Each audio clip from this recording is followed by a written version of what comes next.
Good morning my dear friends. आज काफ़ी लंबे समय बाद यहाँ पे वीडियो बनाने का मौका मिला, क्योंकि समय की कमी के कारण वीडियो नहीं बना पा रहा था। ये न्यूज लगभग लगभग 12 अक्टूबर के आसपास की है, लेकिन कब से सोच रहा था कि इस पे एक वीडियो बनाऊं।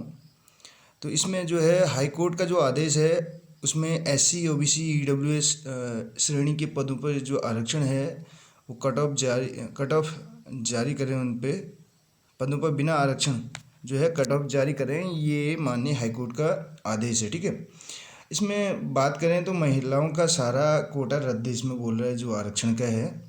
और इसके साथ साथ हम यहाँ पे बात करेंगे, आप देख सकते हैं यहाँ पे एलटी शिक्षक परीक्षा परिणाम घोषित होने का रास्ता साफ।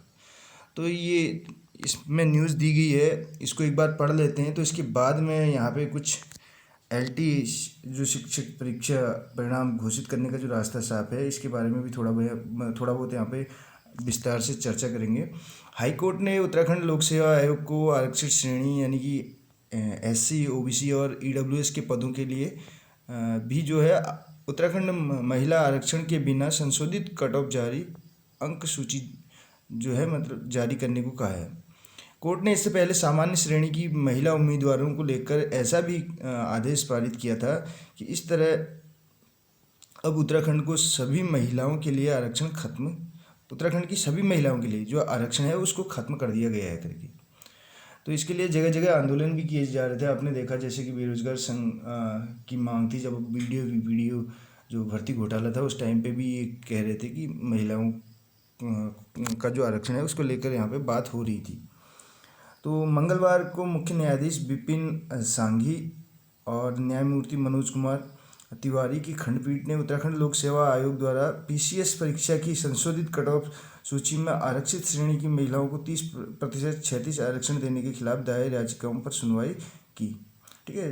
जो यूकेपीएससी द्वारा जो पीसीएस की परीक्षा थी उसमें संशोधित जो कट ऑफ थी उसके आधार पे जो है महिला श्रेणी जो महिलाओं को 30% का रिजर्वेशन यहाँ पे मिलता था, उसके खिलाफ जो है याचिका जो थी उस पर सुनवाई के बाद खंडपीठ ने जो आरक्षित श्रेणी जैसे एससी ओबीसी ईडब्ल्यूएस के पदों के लिए महिला आरक्षण के बिना संशोधित कट ऑफ जारी करने को कहा।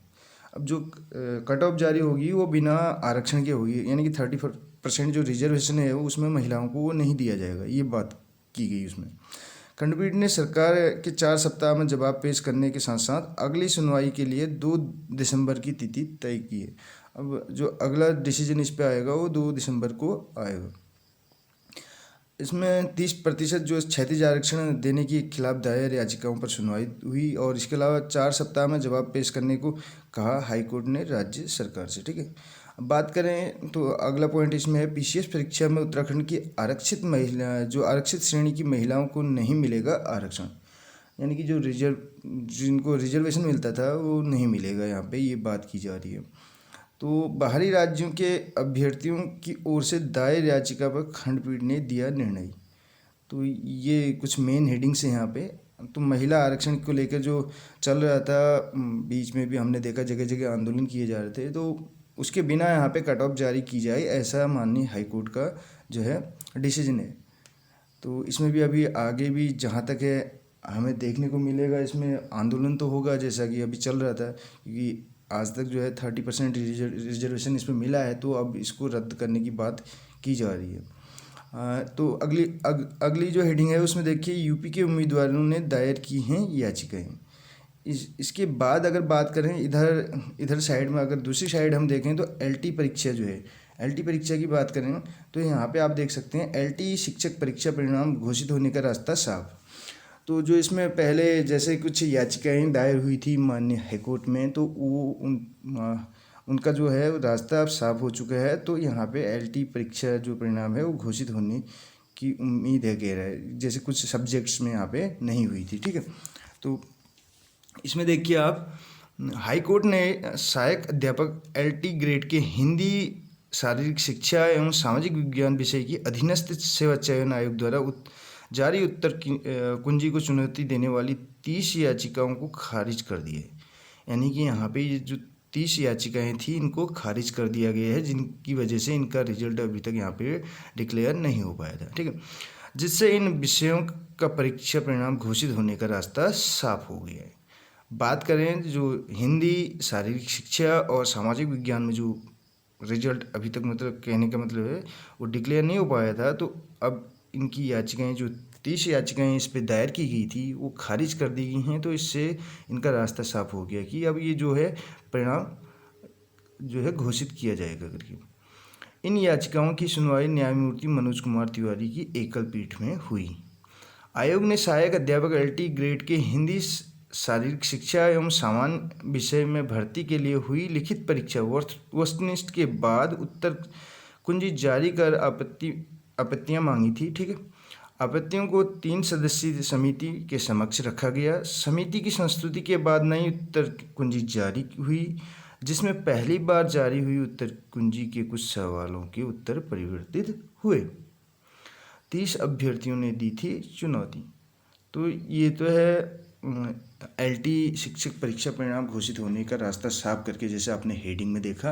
अब इसकी दूसरी तरफ अगर बात करें, जो हमने इससे 1-2 दिन बाद की न्यूज़पेपर में बात करें, तो उसमें ये दिया था कि आयोग ने जो है सरकार को रिक्वेस्ट भेजी है, यानी कि सरकार से ये सिफारिश की है कि कुछ भर्तियों को रद्द कर दिया जाए, जिसमें LT का नाम भी देखने को आ रहा है, LT भर्ती परीक्षा का नाम भी देखने को आ रहा है।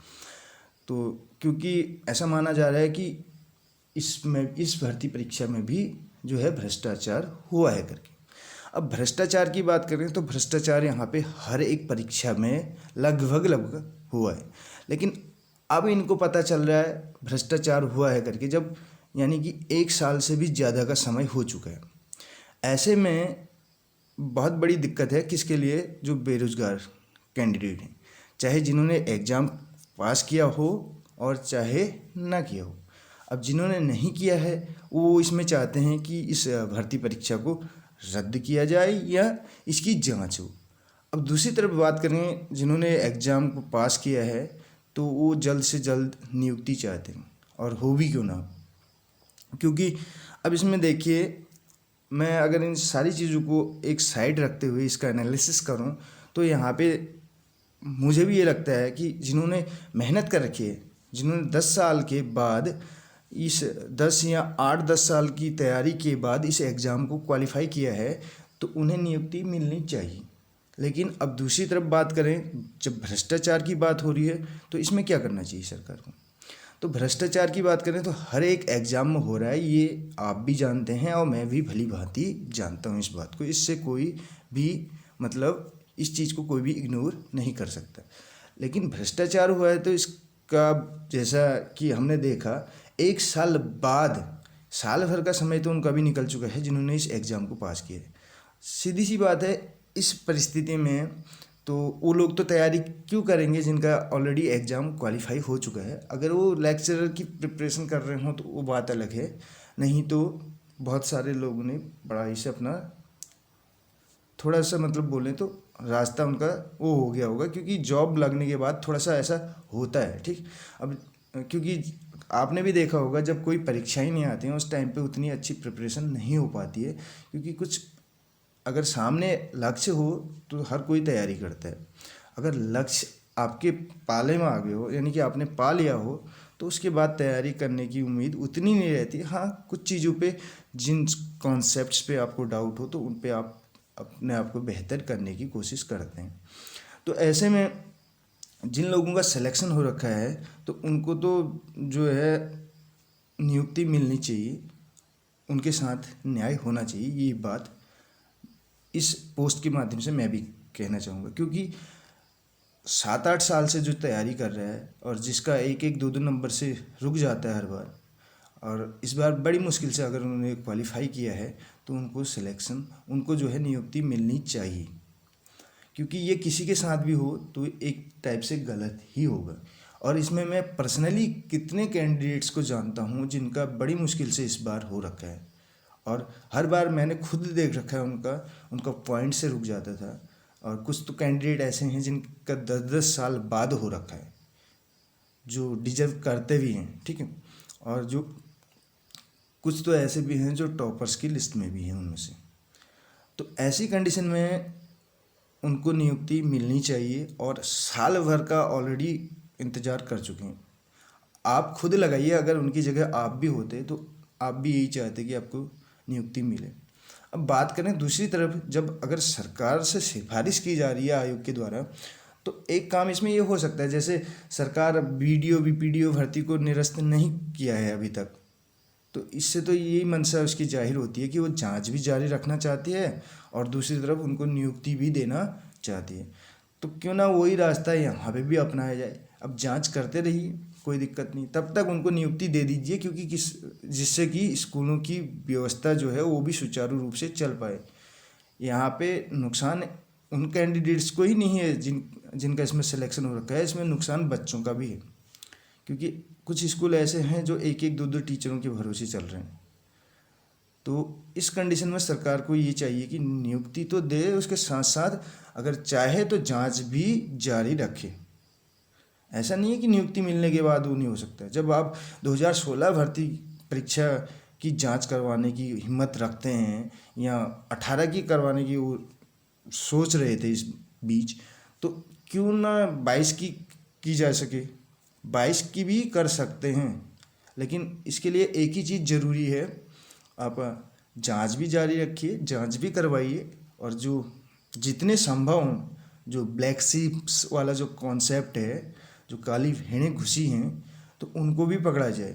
मैं ऐसा नहीं कह रहा हूँ कि उनको छोड़ दिया जाए, लेकिन इसके साथ साथ उन कैंडिडेट्स को भी नियुक्ति यहाँ पे मिलनी चाहिए, क्योंकि अब 1 साल से ज़्यादा का समय हो चुका है। ऐसे में डिप्रेशन में भी चले जाते हैं बहुत से कैंडिडेट्स। आप इस चीज़ को एक उस कैंडिडेट की जगह रखने के बाद आप इस चीज़ को बेहतर समझेंगे। अगर आपका सिलेक्शन हुआ होता तो आप क्या करते हैं यहाँ पे। अब रही बात, कुछ कैंडिडेट्स ऐसे भी होंगे जो चाहते हैं कि ये भर्ती रद्द हो जाए। रद्द होने से देखिए किसी को कोई इतना वो नहीं है फ़ायदा।